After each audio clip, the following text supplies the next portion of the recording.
Dear viewers, welcome back to our channel. Tonight, we'd like to go straight to GUSII land. You know the event that transpired yesterday at the GUSII Stadium? Of course, you know that Martha KARUA was in attendance, accompanied by Ida Odinga, the actually wife to Azimio's presidential candidate. You know what happened? You know how tear gas was lobbied? Of course, you do know. You have those events. But what you don't know about is who is actually responsible. Well, we are not detectives. I am not a detective. But we have reasons to believe that 3 people could have been involved. Governor Ongwae, Simba Arati, or the affiliates of KENYA Kwanza. We have reasons to believe that those 3 players were involved. Now, before we get started, if you're a first-time visitor, please, I like to encourage you to please subscribe. And if you are a regular subscriber, please know that we are so grateful that you've been coming back to our videos, watching our videos and supporting us. I'm so thankful for that, and may God bless you. Now, let's go straight to the politics of Kisii.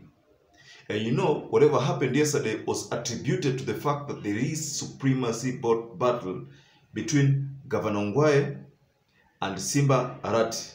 And by that, Simba Arati is the immediate MP, Dagoretti. Let me take you back a bit before we go to the events that led to, yesterday's chaos. Simba Arati has always been known to be someone who likes to mobilize youths to, sometimes cause chaos. You remember when ODM had their campaigns at Kibra after the incumbent passed away, and then the brother had to take over. Didmas Baraza had very fierce altercation with Simba Arati. Remember, the youths were also involved to an extent that there's a time, there's at one point, Simba Arati took Baraza's kofia. You remember that. You remember everything that happened. But then our main focus is not what happened there. Governor Ongwae has been the governor for Kisii on an ODM ticket. And Simba Arati has been an MP for Dagoretti, again on an ODM ticket. But Simba Arati had some ambitions of becoming the governor of Kisii. So he decided to take his campaigns to Kisii land, because of course that is his homeland. Now, Simba Arati noticed that there was a problem in the county funds, coffers. He realized that there was a lot of misappropriation of funds. Projects were not being done, successfully, not completed in time, a lot of misappropriation of funds. So he realized that this was one way to actually win the hearts of Kisii. So he took it upon himself to campaign on the basis of killing corruption completely.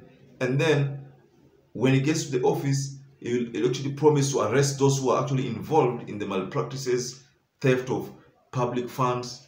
So I think that has been the selling point of Simba Arati, with the strategies that he have and the power to mobilize youths. I think Simba Arati's ratings rose to an extent that ODM had to give him a nomination as the governor aspirant.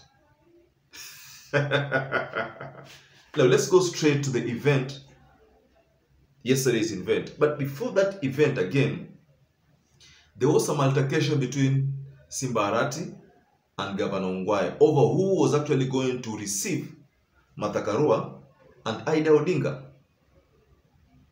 So one camp said, no, we are the ones who are going to, that is the Ongwae camp, we're the ones who are going to host this because I'm the governor. Simba Arati says, I'm the governor aspirant for ODM. So actually, I'm the one who's supposed to host this. So this war of words could have been the reason why the tension yesterday in that meeting escalated to a level. Now, there was some kind of mayhem. Remember, before the meeting started, we understand that the meeting was purely women, all ladies. You know, that was the way it was actually planned by Ongwae. I think it was a strategy for Ongwae, but that is the way it was. Now, youth attempted to actually get crushed. They were denied access. But then, sooner, Simba Arati held a meeting somewhere with the youths, talked about a number of things. Then, again, they left that place and actually invaded the venue, that is the GUSII Stadium. I'm saying invading because they were not invited. So what they merely did, they get crushed into the meeting. So soon after crashing into the meeting, I think that is the point. Security found that this place was not starting to be unruly. The youths were starting to be unruly. So we do not know why that the tear gas had to be thrown. And this tear gas was targeted at the time when Martha KARUA had actually rose to give her speech.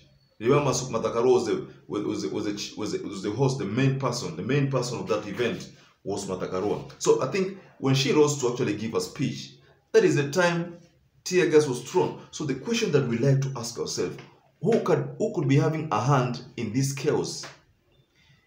If you ask me, I'll first of all go back to Jacaranda chaos. Those ones were blamed on ODM.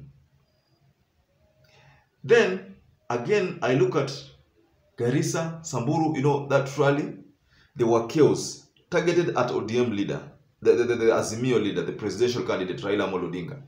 And then, Martha KARUA had a plan of actually mobilizing women in Kenya. Now, when she started this thing successfully, I think opponents might have realized that this game was actually going to actually affect their votes. So I think it could have been this was a planned attack by the opponent. And who is the opponent? I am not referring to Wajackoya. The opponent could be KENYA Kwanza. I have strong reasons to believe that this could have been a KENYA Kwanza kind of thing. But again, Simba Arati was a bit reconciliatory. Could he have been the person who was actually planning this? I don't think so. But he could have been also one, because now, if you say that this meeting, if Simba Arati wanted to actually be the one to host the meeting, but Ongwae said, no, I'm the governor. Simba Arati said, no, I'm the governor aspirant. You know, the war of words. Maybe Simba Arati might have seen that this, if I allow Ongwae to proceed with the meeting, they'll actually get more points. You know, so what do? I should just spoil this meeting so that it doesn't become successful as perceived initially. So I personally believe that it could have been Simba Arati. But then if I look at Ongwae, there is a case, or there's a time during this chaos that we also find that something very strange, that Ongwae was seated while everybody was scampering for safety. Now, tear gas had been lobbied, everybody was running helter-skelterly, but Ongwae was seated put, not bothered about the mayhem and the tear gas. So why would Ongwae act like that? That is the reason why I also come to realize that, to think that, what if Ongwae wanted to spoil this meeting so that Simba Arati does not ride on the meeting? So dear ladies and gentlemen, please tell us what you think about the event. Do you think that KENYA Kwanza had a hand? Do you think that Simba Arati had a hand?